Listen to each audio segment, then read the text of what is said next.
Graças e paz a todos. Nós percebemos de fato, que Deus tem dirigido esta pequena igreja com todas as dificuldades nos dias de hoje. A gente percebe ainda que um bom número de pessoas ainda insiste, teima em estar na igreja, para juntos louvarmos a Deus. Glórias a Deus por isso. E nós então estamos visitando a nossa igreja, e hoje a mensagem fala sobre visitas. E eu fiquei na dúvida hoje qual seria o título da mensagem, Eu não sei se a gente pede para que Deus nos visite, ou se eu falo sobre a visita da cruz, ou se nós falaremos sobre a nossa visita, o que precisamos visitar hoje. Nos dias de hoje, muita gente rejeita visitas, não é verdade? Muita gente não quer saber de visita. Olha, você fica lá na tua casinha, eu fico na minha, a gente conversa por telefone, conversa pelas mídias sociais aí. Mas, por favor, não venha na minha casa. Eu não quero ser visitado. Alguns com muita razão, padecem de várias situações que não podem realmente sofrer ou se expor a riscos, Alguns por medo, sem muita justificativa, alguns por desespero, e muitas vezes nós vemos pressionado entre aquilo que devemos fazer e aquilo que nós podemos fazer. Mas nós vamos falar sobre visitas. E nós vamos ler aí nosso texto de início, Lucas 1, do verso 68 ao 69, e depois dos versos 78 ao 79. Do 68 ao 69, nós temos o texto bíblico que fala da seguinte forma: Bendito seja o Senhor, Deus de Israel, porque visitou e redimiu o seu povo, e nos suscitou plena e poderosa salvação na casa de Davi, seu servo. No verso 78 nós temos: graças à entranhável misericórdia de nosso Deus, pelo qual nos visitará o sol nascente das alturas, para iluminar os que jazem nas trevas e na sombra da morte, e dirigir nossos pés pelo caminho da paz. Senhor, nosso Deus e Pai, na Tua presença, mais uma vez somos gratos pela oportunidade, por Tua bondade, por Tua graça e misericórdia, porque sabemos que a Tua presença, ela é indispensável em nossas vidas. Vem, visita cada coração, visita essa igreja, visita aqueles que clamam por socorro, daqueles que padecem enfermidades, necessidades, que nós possamos ser instrumentos Teus para fazer a Tua visita chegar àqueles que precisam de Ti. Nós pedimos e agradecemos em nome de Jesus Cristo. Amém. Nós tivemos na história bíblica, em vários momentos, os irmãos podem se lembrar disso, citar vários exemplos, de visitas que Deus fez.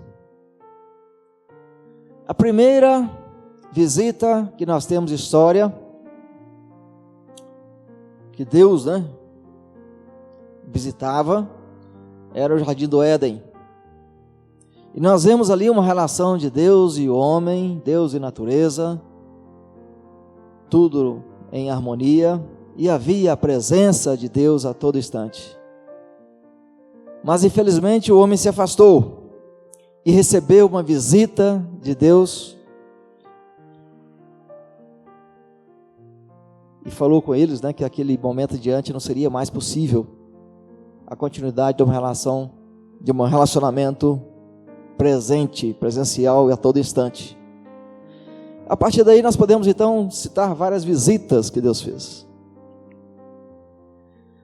Jó diz que Deus nos visita a cada manhã, e Salmo nos fala que Deus nos visita a cada noite.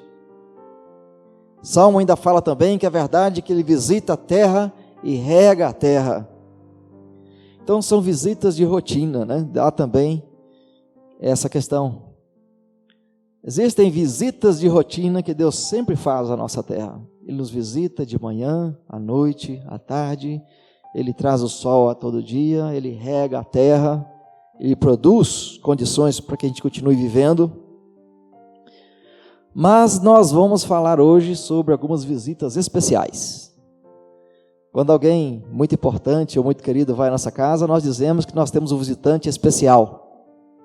Quando alguém que não tem muito hábito de vir à igreja ou vai a primeira vez, nós recebemos como especiais, né? Visitas especiais. E houve um tempo em que as pessoas apresentavam os visitantes, né, que vinham à igreja como especiais. Pessoas dignas de toda atenção e que podiam se sentir em casa. Em falar nisso, né, eu não sei, mas se tiver alguém nos visitando, sinta-se em casa, ok? Bom, mas Deus fez algumas visitas especiais. Nós podemos citar, entre várias visitas que nós temos na Bíblia, o Senhor visitou Sara em sua velhice, na sua condição de estéril, e após essa visita, 25 anos depois, nasceu, né, a promessa feita a Abraão, que um filho. Houve grande alegria naquela casa, né? Mais uma visita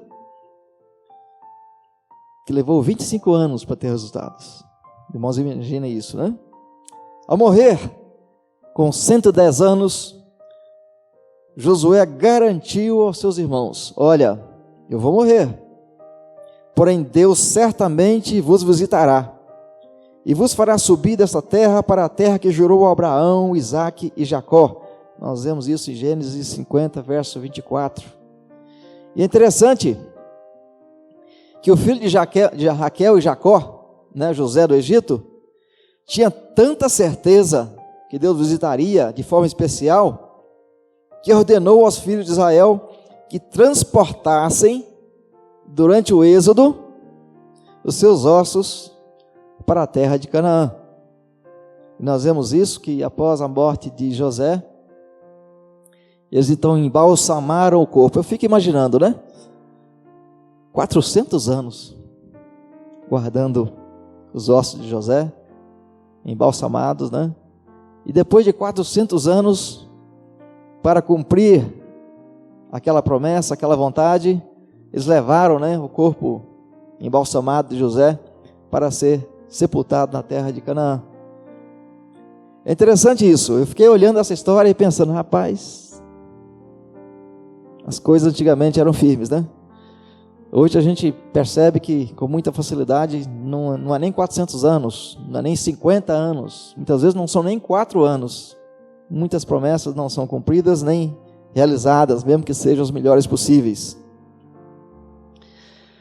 Mas a visita mais especial que nós podemos ter certeza que aconteceu foi por intermédio do mais importante visitante que nós tivemos. Essa visita foi quem? Jesus Cristo. E Zacarias, nós acabamos de ler agora: bendito seja o Senhor Deus de Israel, porque visitou e redimiu o seu povo, e nos suscitou plena e poderosa salvação. E ainda mais, a encarnação do Verbo, então, nada mais é do que a plena visita do sol nascente das alturas para iluminar os que jazem nas trevas e na sombra da morte. A mais importante visita de todos os tempos, Deus nos visitando para nos iluminar, para aqueles que jazem nas trevas e na sombra da morte pudessem ver a luz, pudessem então se satisfazer com a luz, pudessem ter então a continuidade da presença de Deus através do Espírito Santo de forma permanente para toda a humanidade. Muitas vezes nós desejamos que alguém nos visite, não é verdade? Olha, eu queria visitar alguém, meus pais, meus tios, meus irmãos. Alguém poderia dizer: eu gostaria que alguém me visitasse. Muitas vezes a visita ela pode ter várias motivações, mas nada impede a igreja de Deus que se curve humildemente e peça a Deus uma visitação especial. O salmista, lá em Salmos 80, verso 14, num salmo que pede a restauração, que espera de Deus a restauração, que pede a Deus, né, que Ele possa realmente se importar com as pessoas aqui. Ele diz o seguinte: ó Deus dos exércitos, volta-te, nós te rogamos, olha do céu e vê, e visita esta vinha. A vinha aqui, referindo-se ao povo de Israel, que estava sendo saqueada, estava sendo atormentada, que estava sendo dizimada, né, por vários problemas naquela época. Há uma oração de Abacuque, um pouquinho antes daquele que diz, né, ainda que falhe o fruto da oliveira, ainda que não haja pasto, ainda não haja gado nos corrais, ainda que tudo esteja em ruínas, ele também pede, né, aviva a tua obra, ó Senhor, no decorrer dos anos, e no decurso dos anos, faze-a conhecida. Abacuque 3, verso 2, um pouquinho antes da oração de Abacuque sobre a independência, né, das circunstâncias. Em qualquer momento ele ficaria alegre com Deus. Bom, a visita que nós poderíamos receber de Deus é extremamente importante e oportuna, quando as coisas muitas vezes estão paradas, quando não há vocações para o ministério, nem para missões, quando a diferença entre a igreja e o mundo é pequena, é mínima ou praticamente inexistente, quando há brigas, quando há contendas, quando a chama começa a se apagar, quando o primeiro amor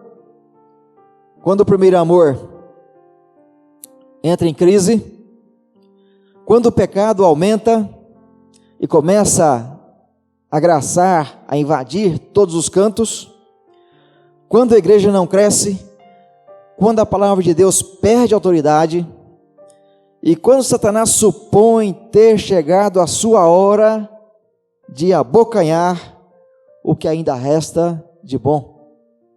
É importante, oportuna, necessária e preciosa a visita de Deus nesse momento.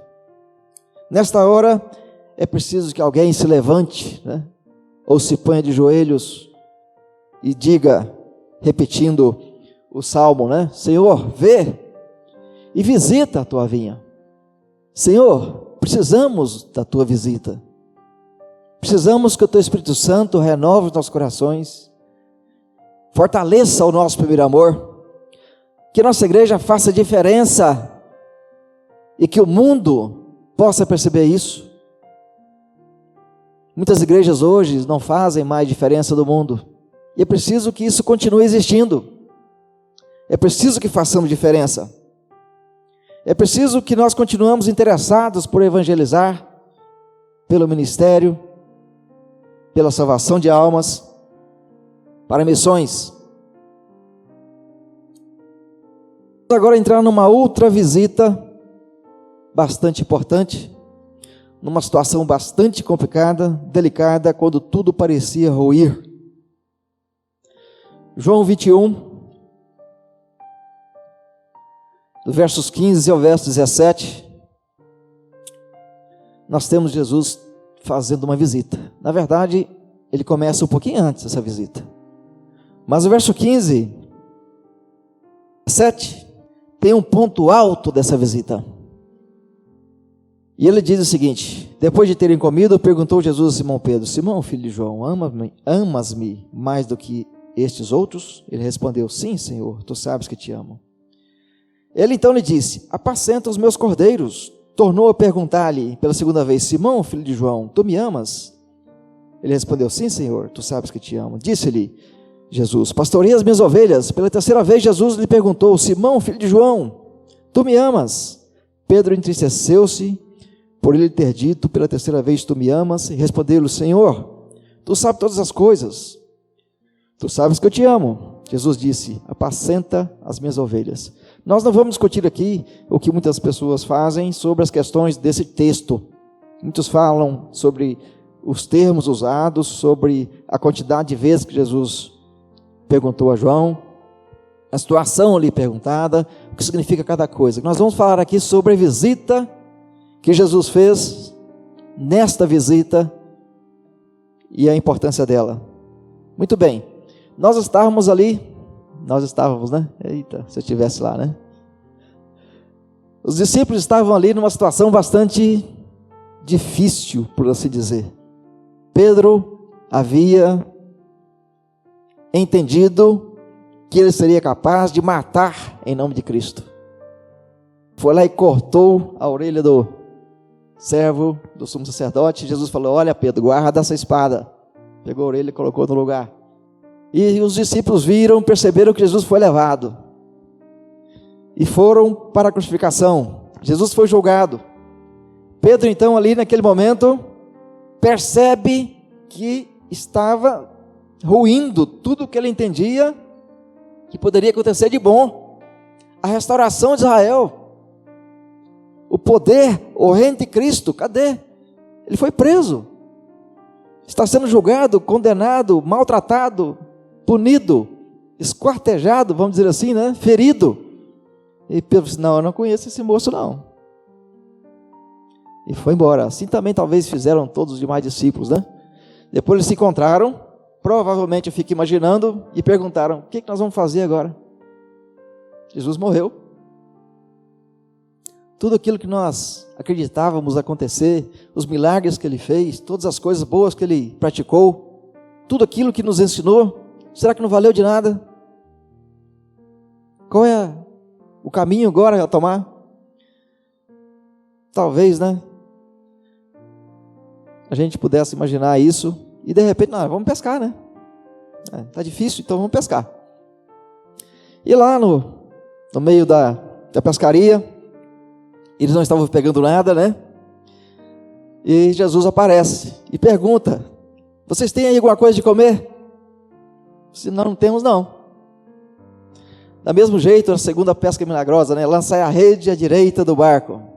E assim fizeram. E a rede se encheu mais uma vez de peixes.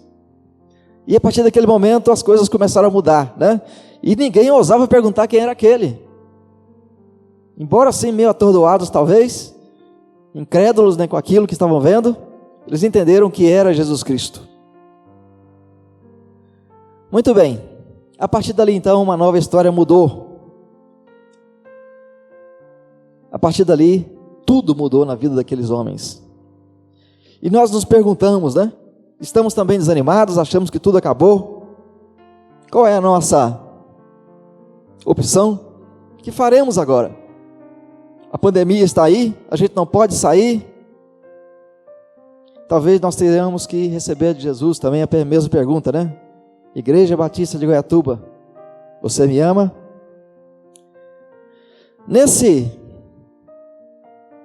visita de Jesus, talvez nós tenhamos aí que ainda verificar um pouco mais o que significa amar a Cristo. E é preciso que Jesus nos visite e nos faça a mesma pergunta: você me ama?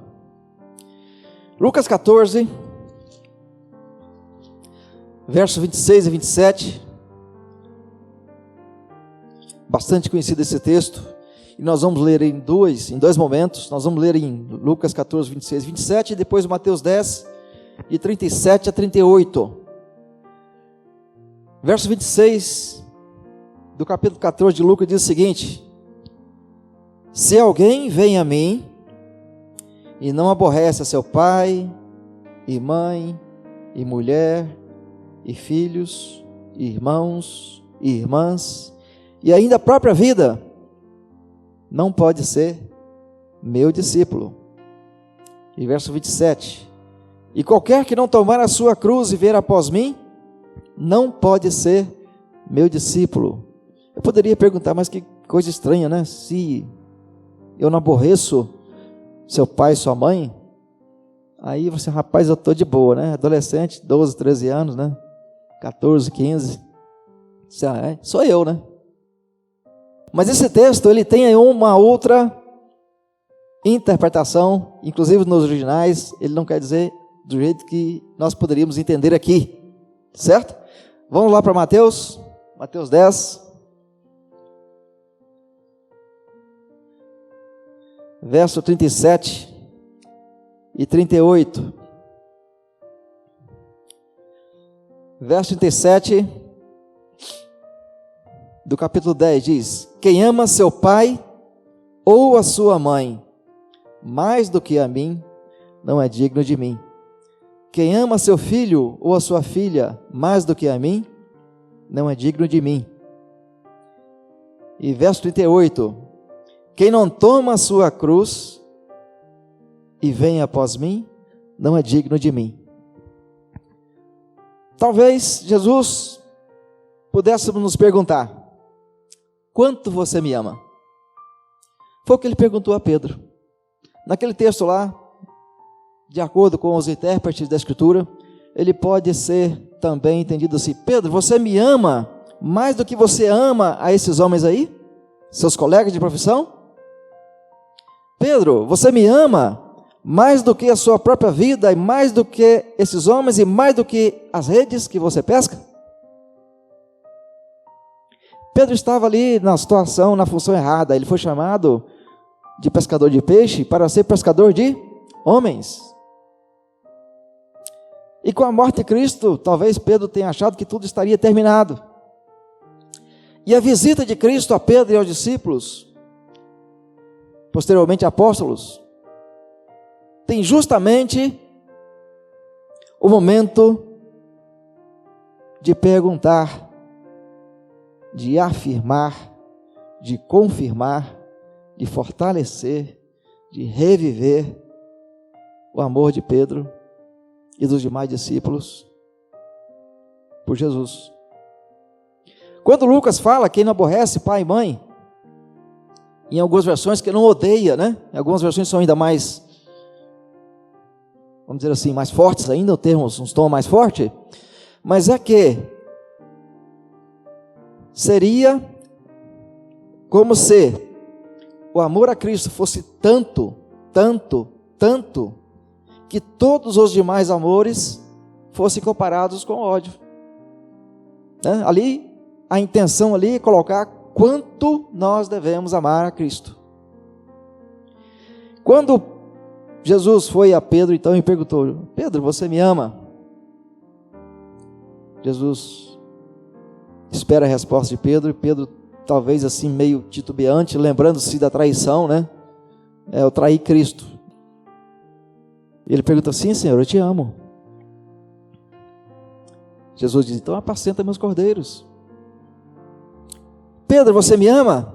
Sim, Senhor. Então apacenta minhas ovelhas. Mais uma vez: Pedro, para não restar dúvidas, você me ama? Pedro sabia muito bem, né, o que Cristo estava perguntando. Ele fala: claro, Senhor. Então apacenta minhas ovelhas, cuide do meu rebanho. Quando Deus nos visita, muitas vezes pode visitar nós, a igreja, e nós conhecemos Ele, né? Assim como nós também podemos nos colocar no lugar daqueles apóstolos, dos discípulos ali pescando, ocupado com atividades rotineiras, ocupado em defender o pão de cada dia, preocupado com o que poderia acontecer. E então, nós, naquele momento, poderemos também ser perguntados: nós amamos a Cristo? Qual o tamanho do nosso amor a Cristo? Estamos interessados pela evangelização? Estamos parados no tempo? Estamos trabalhando para que vocações para o ministério, para as missões apareçam? Como é que está o nosso primeiro amor? Já está em crise? Como é que está o nível de pecado em nossas vidas? Está aumentando? A nossa igreja, o que tem feito? Satanás está pronto, né? A Bíblia muito fala, né? Que Satanás anda bramando como uma fera faminta, buscando a quem possa tragar, e é só o que Ele espera de nós. Nessa hora, nós precisamos, mais uma vez, né? Senhor, visita-nos, precisamos da Tua visita. E a visita, ali naquele momento, na vida dos discípulos, muda toda a trajetória, muda toda a história, e ali nós temos então a restauração daquele relacionamento. A visita de Deus em nossas vidas também pode restaurar muitas coisas. Existem valores que estão sendo perdidos.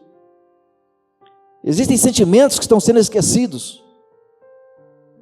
Existem situações que nós poderíamos estar fazendo e não estamos. Isso eu falo para mim mesmo. Não conheço a vida dos irmãos, não sei o que os irmãos têm feito e o que não têm feito. Mas a verdade é que eu entendo que todos nós precisamos, ainda mais nos dias de hoje, da visita de Deus em nossas vidas. E essa visita a nossas vidas nos restaurará. Muitas vezes o salmista clama a Deus pela restauração. A visita de Deus em nossas vidas resultará na atuação do Espírito Santo. Existe um hino no canto cristão em que se pede, né? Aviva-nos, Senhor, ó, dá-nos teu poder e santidade, fé e amor, reveste o nosso ser. Resulta em missões, resulta na atuação da igreja em socorrer aqueles que estão famintos, doentes, cansados, aflitos. Resulta em vida não apenas abundante, resulta em vida transbordante. Resulta obrigatoriamente em comunhão, em entusiasmo e alegria. A visita que Abacuque, né, pede para Deus: olha, Senhor, ainda que a figueira não floresça, ainda que não haja animais nos currais, ainda que não haja pastagem, ainda que não haja alimento, todavia eu me alegrarei, porque eu conheço o Senhor, eu conheço Deus. E nesse andar, né, da carruagem, vamos dizer assim, no bojo disso tudo, na esteira, certamente Deus se manifestará de forma prodigiosa, com certeza. Vidas serão salvas, conversões notáveis serão percebidas, as curas aparecerão, o cansaço, né, muitas vezes será compensado pela alegria de estarmos na presença dEle.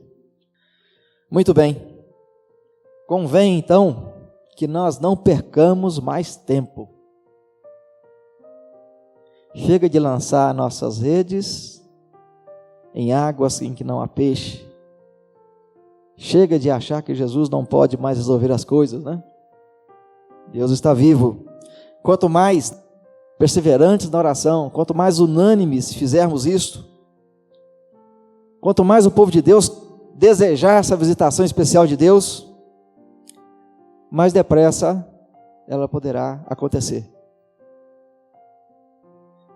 Que Deus possa abençoar em cada coração essa mensagem, que os irmãos se sintam visitados a cada dia, a cada instante, que essa visita possa renovar o amor de vocês, o nosso amor a Deus, possa avivar a chama que muitas vezes está se apagando em nós, que possamos fazer a diferença de fato, que a nossa igreja possa fazer diferença de fato neste mundo cheio de problemas,